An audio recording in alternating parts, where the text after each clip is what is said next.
वसंता, बेटा उठ जाओ, नाश्ता रेडी हो गया।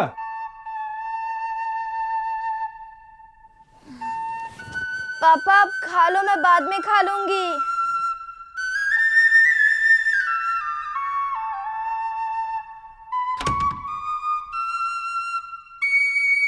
वसंता, उठ जाओ बेटा। नाश्ता ठंडा हो रहा है और अगर मुझे ऑफिस जाने में देर हो गई ना तो मेरा बॉस गर्म हो जाएगा। गुड मॉर्निंग पापा। गुड मॉर्निंग बेटा। मम्मा का फोन आया था? 2 बार पूछ रही थी तुम्हारी पढ़ाई कैसी चल रही है, तो मैंने कह दिया वसंता पूरी लगन के साथ खराटे मारकर सो रही है। पापा दिस इज नॉट फेयर। आज पूरा दिन मैं पढ़ाई करने वाली हूँ और 1 मिनट भी बाहर नहीं जाऊंगी। ओके बाबा ओके, तुम नाश्ता खा लेना, मैं ऑफिस जा रहा हूँ, मुझे देर हो रही है। तकरीबन 10 दिन पहले वसंता राय की मां और बहन नमिता कर्नाटका गए थे अपने गांव में कुछ अर्जेंट काम निपटाने। वसंता नहीं गई थी, उसका कंपनी सेक्रेटरीशिप का एग्जाम था। वो अपने पिता सारनाथ राय के साथ घर में थी, इम्तिहान की तैयारी कर रही थी।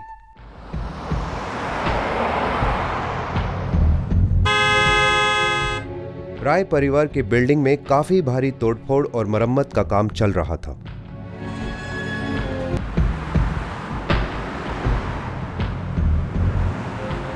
पंद्रह मई 2006 की शाम को घर लौटते वक्त सारनाथ ने वसंता को फोन किया चाय और कुछ नाश्ता तैयार रखने के लिए, पर सारनाथ अपनी बेटी के साथ मोबाइल फोन पर संपर्क नहीं बना पाए।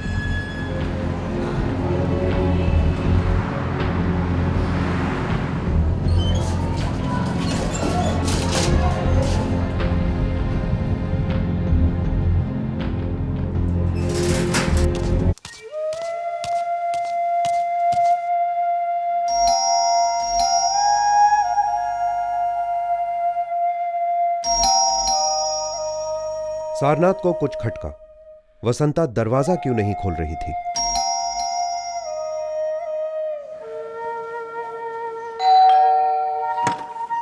जगदीश जी जरा मेरी डुप्लीकेट चाबी देंगे। राय परिवार अपने घर की एक डुप्लीकेट चाबी अपने पड़ोसियों के यहां रखा करता था। ये चाबी ज्यादातर पड़ोसियों के घर में ही रहा करती थी। वसंता, वसंता के सैंडल्स घर के शू रैक में ही थे, मतलब वसंता कहीं बाहर नहीं गई थी, घर पर ही थी। क्या होगा इस लड़की का? कब उठती है कब सोती है कुछ पता ही नहीं। वसंता उठो बेटा, ये भी कोई वक्त है सोने का। वसंता,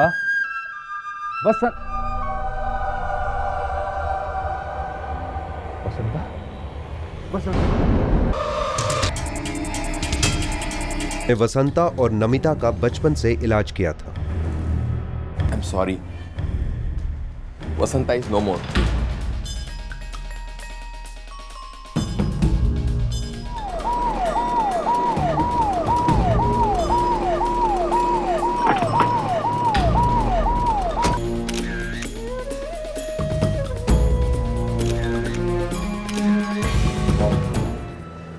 इसका मतलब आपने अपने घर का दरवाज़ा पड़ोसी से चाबी लेके खोला? जी। उसका मतलब हुआ दरवाज़ा अंदर से बंद नहीं था? जी नहीं। पूरे घर से फोन भी स्विच ऑफ आ रहा है। वसंता कभी अपना फोन स्विच ऑफ नहीं रखती थी।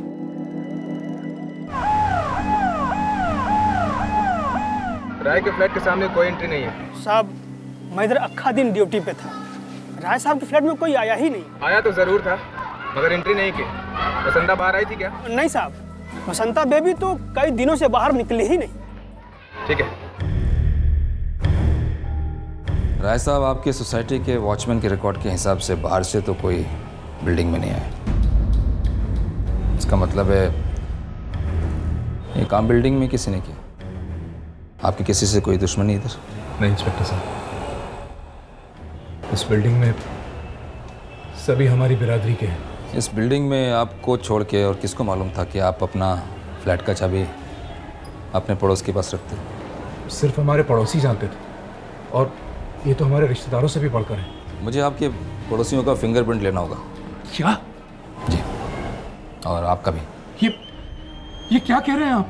प्लीज़ मिस्टर राय, प्लीज़, आप प्लीज़ बुरा मत मानिए। देखिए मिस्टर राय, आपकी बिल्डिंग के बाहर से कोई नहीं आया और आपके फ्लैट का दरवाज़ा तोड़कर भी नहीं आया अंदर कोई। चांसेस है कि आपकी बेटी उसे जानती हो। बाहर का कोई नहीं है, हो सकता है इस बिल्डिंग का हो। जी सर। वसंता का फ़ोन रिकॉर्ड निकलवाओ। Okay sir. की वजह से बदन में खून नहीं रहा। रेप? रेप करने की कोशिश की गई लेकिन हुआ नहीं। मुझे ये मुजरिम बड़ा विकृत किस्म का लगा। मतलब ये कि रेप करने की कोशिश से पहले ही लड़की की मौत हो चुकी है। मौत कितने बजे? करीबन 11-12 के बीच में। मिस्टर राय अपने ऑफिस के लिए 9 बजे निकले और उसके 2 घंटे के बाद यानी 11 बजे वसंता पे हमला किया गया।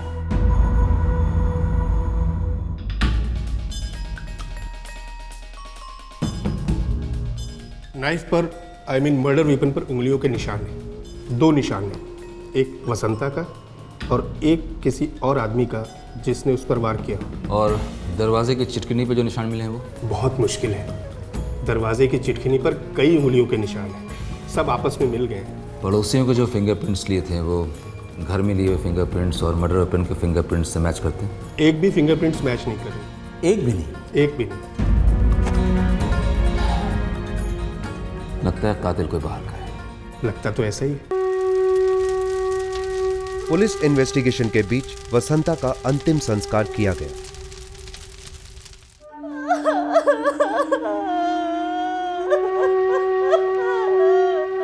वसंता राय की मां और छोटी बहन नमिता इस हादसे के दौरान अपने गांव में थे। 10 दिन पहले वो वसंता को हंसते खेलते पीछे छोड़ गए थे पढ़ाई करने के लिए। अब वसंता हमेशा के लिए छूट गई थी उनसे। वसंता के फोन रिकॉर्ड्स पुलिस तक पहुंच गए। सर, वसंता के मोबाइल से आखिरी कॉल 12:45 पे किया गया था। फॉरेंसिक रिपोर्ट के हिसाब से वसंता की मौत 11 से 12 के बीच में हुई है। सर, हो सकता है कातिल ने कोई नंबर घुमाया हो। मालूम करो कौन सा नंबर था। Okay sir.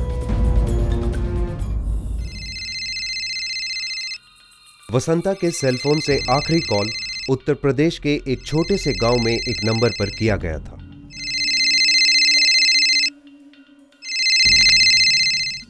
हेलो, कौन बोल रहा है? देखिए साहब, फोन आपने किया है तो आप बोले कि आप कौन बोल रहे हैं? मुंबई पुलिस। साहब हम मिश्रा। बोलिए, आपने कैसे फोन किया हमका? अपना गांव का पता बोल फटाफट। अकुरी गांव, जिला मिर्जापुर, उत्तर प्रदेश। 15 मई को दहिसर मुंबई से एक फ़ोन आया था। देखिए साहब, अब हम ऐसे कैसे बता दें? अब क्या है कि साहब इस गांव में हम इकलौते ही हैं जिसके पास ये मोबाइल है।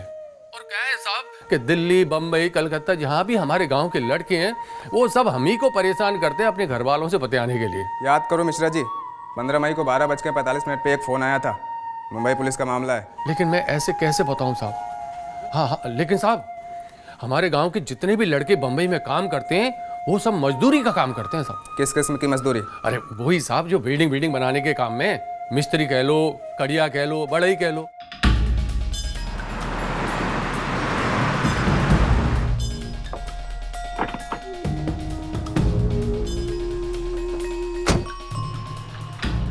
यहाँ कोई कंस्ट्रक्शन का काम चल रहा है? कंस्ट्रक्शन का तो नहीं हो रहा है, बिल्डिंग का मरम्मत का काम चल रहा है। नया खिड़कियां लगाया जा रहा है और रंग रोगन चल रहा है। कॉन्ट्रैक्टर को फटाफट बुला के ला। जा। जी साहब, अभी लेके आया। कामगार लोगों को किधर से बुलाता है तुम? अब सब कुछ तो मेरे साथ बंदे हैं, बाकी मैं स्टेशन के बाहर से उठाता हूँ। मतलब रोज नए नए लोग आते हैं? नहीं साहब, एक बार टीम बन गई तो वही लोग काम पे आते हैं। कोई रिकॉर्ड है? कौन कितने बजे आता है, कौन कितने बजे जाता है ना साहब, बिल्कुल। इसमें सब कुछ है साहब, मजदूरी के हिसाब से, घंटे के हिसाब से सब रिकॉर्ड है। 15 मई को यानी परसों जितने मजदूर थे तुम्हारे पास सब सामने चाहिए। सब मजदूरों के फिंगरप्रिंट्स लिए गए जो उस दिन बिल्डिंग में काम कर रहे थे। सर, 15 मई की लिस्ट में से 4 मजदूर मौजूद नहीं है सर। नाम क्या है? सर, देव कुमार, चंडीराम, बांके यादव और दुर्गा प्रसाद। किधर ये लोग आए नहीं साहब। इसका आता पता कुछ फ़ोन नंबर मालूम है? नहीं, फ़ोन तो नहीं, लेकिन ये मीरा रोड में एक चौल में रहते हैं सारे मिलके। पुलिस ने तुरंत मीरा रोड की चौल में छापा मारा।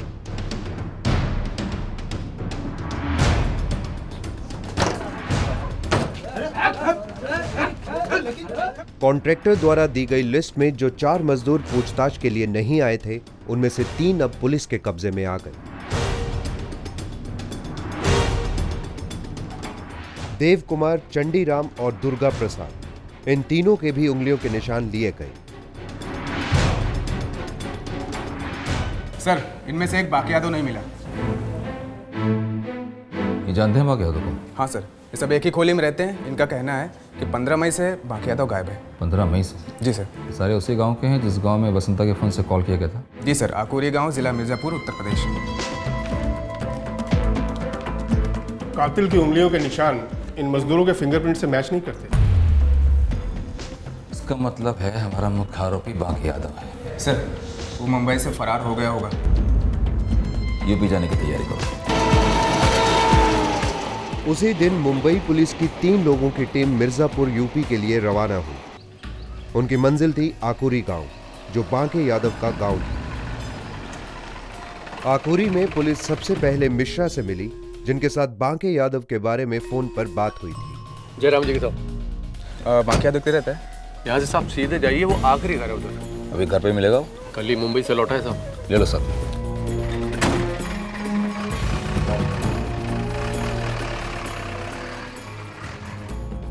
एक काम करो, कदम तुम साथ में जाओ।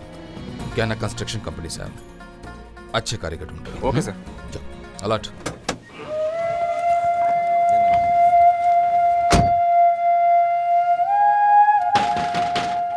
ओ भागे की अम्मा। हाँ? अरे क्या कर रही है, दरवाजा खोल। तू कर क्या रही है? झाड़ू लगा रही थी। अच्छा सुन, बाके बुला। घर में नहीं है बाके, वो तो सुबह सुबह कहीं चला गया, चाय तक ना ही पी। कहाँ गया होगा? अब बोला तो कुछ नहीं, बस चला गया। जब से आया है बड़ा परेशान है वो। बोला अब मुंबई नहीं जाऊंगा, वहाँ काम नहीं करूंगा। अब बेटा काम नहीं करेगा तो खाएगा क्या? अरे नहीं नहीं अम्मा जी, आपका बेटा बहुत अच्छा कारीगर है, उसे तो हम वापस लिवाने आए हैं। हाँ? हाँ, उसके बिना तो मुंबई में काम ही नहीं चलेगा। कहाँ होगा बता दो, अंदाजन कहीं इधर उधर। बेटा गांव तो छोटा सा है, पर अंदाज काहेगा, होगा इधर ही किधर भटक रहा होगा। सर वो घर पे नहीं है। घर है उसका, वापस आएगा, जाएगा कहाँ? साहब एक बात बोलूं, अगर बाके ने कुछ गलत किया है तो हमारी पंचायत उसके कान खींच सकती है, आपके सामने पेश कर सकती है साहब। मिश्रा जी, आप एक काम करना। जी सर। उस पर निगाह रखो। आप जैसे ही आपको नजर आए मुझे यह कदम को इन्फॉर्म करो। हम हाईवे पे एक लॉज में रुके हैं। जी साहब, मैं अभी से उसकी खोज में लग जाता हूँ।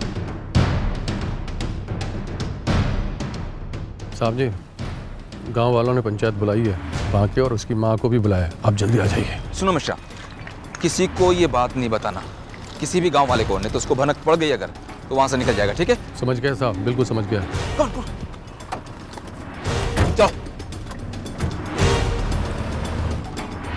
सरपंच साहब राम राम। नमस्ते। बैठिए बैठिए।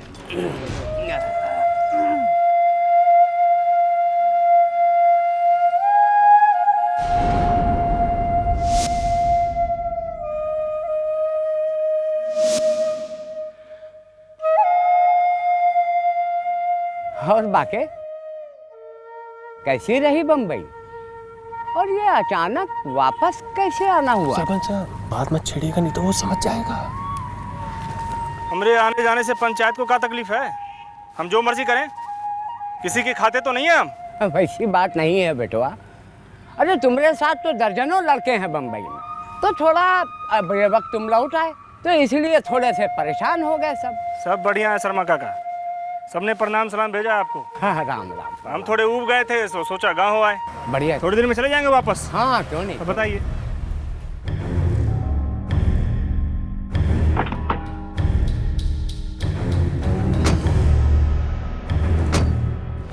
साहब जी वो ना वो पतलून वाला।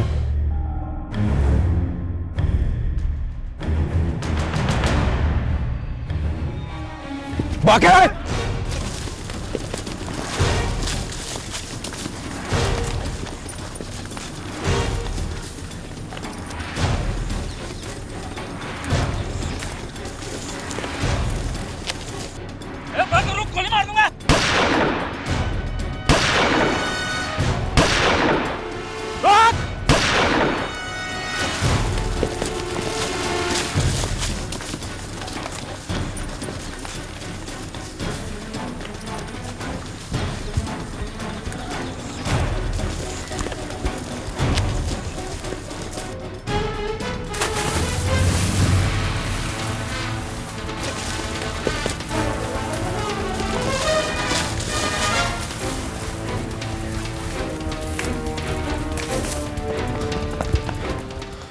जबरदस्त पीछा करने के बावजूद बांके यादव वहां से भाग खड़ा हुआ। पुलिस को चकमा दे गया। कदम। जी सर। आसपास के सारे पुलिस स्टेशन को इन्फॉर्म कर दो। Okay sir. ऐसा जाल बिछाओ कि साला बच के निकलना नहीं चाहिए यहाँ से, कमीना। ठीक है सर।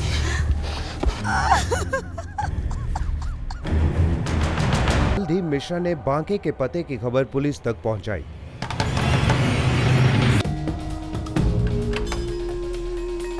साहब बाकी का मामा राम यादव गांव में आया हुआ है और वो उसकी बेल करने की तैयारियों में लगा हुआ है। कहाँ है राम यादव? कहाँ होगा सर, उसके घर में बैठा हुआ है। चलो।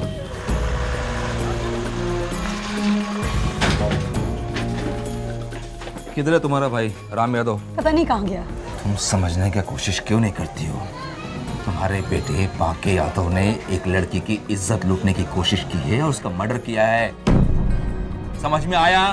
पता नहीं कहाँ है बाके, पर मेरा भाई जरूर उसे मदद कर रहा है। अभी 15 मिनट पहले वो बस पकड़ने गया है।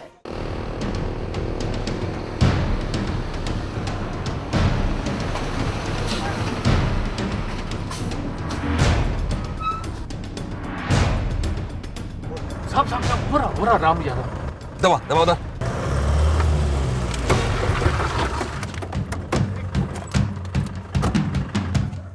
राम यादव बांके कहाँ है? कौन बांके?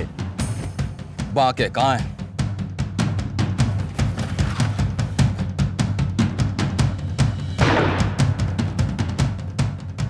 वो भदोई गांव में साहब, मेरी छोटी बहन के यहाँ। अगर वो वहां नहीं मिला ना तो तेरी लाश भी नहीं मिलेगी राम यादव, समझ?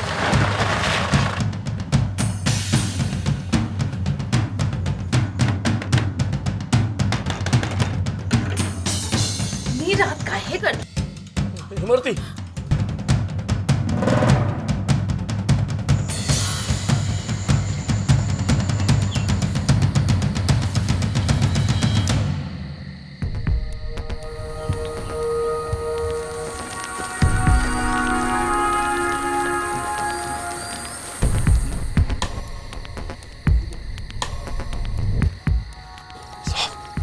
बाकी ससुरा ने जानबूझकर सीढ़ियां हटा दी ताकि कोई ऊपर तक ना पहुंच सके। मुझे इन तक पहुंचने के लिए सीढ़ी की जरूरत नहीं होती मिश्रा जी।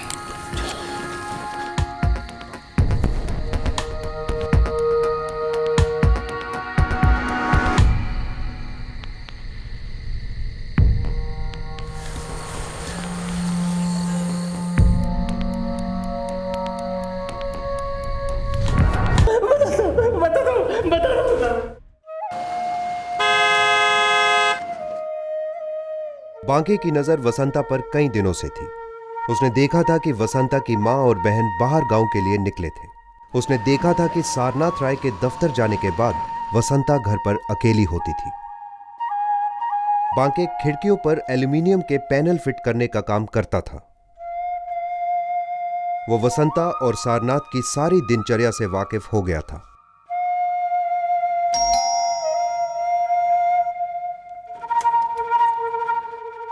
मैडम मैं यहाँ खिड़की का काम कर रहा हूँ। पता है क्या काम है? थोड़ा पानी मिलेगा पीने वाला। उन 10 दिनों में बांके ने 4-5 बार वसंता से पीने का पानी मांगा था और वसंता ने बिना शक किए उसे पानी दिया था।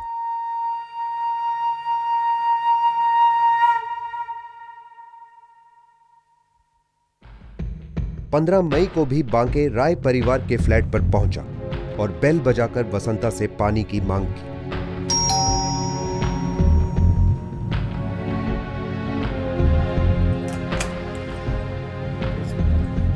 उस दिन भी जब उसने बांके से बोतल ली, बांके उस पर जानवर की तरह लपक पड़ा।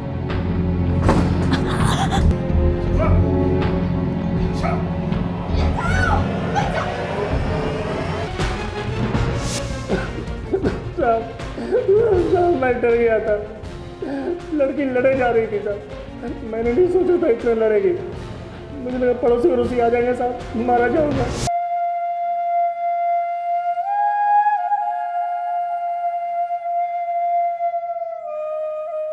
बांके ने वसंता का सेल फोन भी चुरा लिया।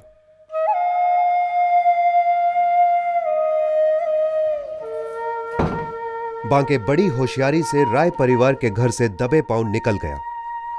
किसी ने उसे फ्लैट में ना जबरदस्ती घुसते देखा था और ना ही किसी ने उसे जुर्म करने के बाद फ्लैट से निकलते देखा था।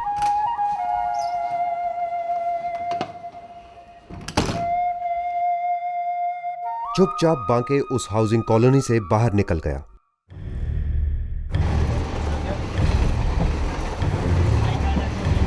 अरे भैया किसका फोन है? हेलो। हाँ मिश्रा जी प्रणाम। जी तो रे बेटा, कौन बोल रहा है? जी हम बाके बोल रहे हैं। अरे बाके, कैसा है तू? और बोल, तेरी अम्मा के लिए क्या संदेशा है? जी अम्मा से कह दीजिएगा कि हम कल गांव पहुंच रहे हैं। ठीक है बोल दूंगा मैं। जी प्रणाम।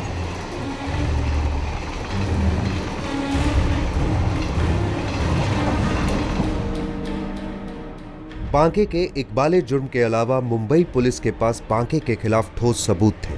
बांके के फिंगरप्रिंट्स मर्डर वेपन के साथ मैच करते हैं। इस जुर्म के 4 साल बाद 2010 में मुंबई के एक सेशन कोर्ट ने बांके को उम्र कैद की सजा सुनाई। एक होनहार युवती की जिंदगी बनी एक वहशी का शिकार। वसंता को गए 4 साल हो चुके हैं, पर क्या समय वाकई घाव भर देता है?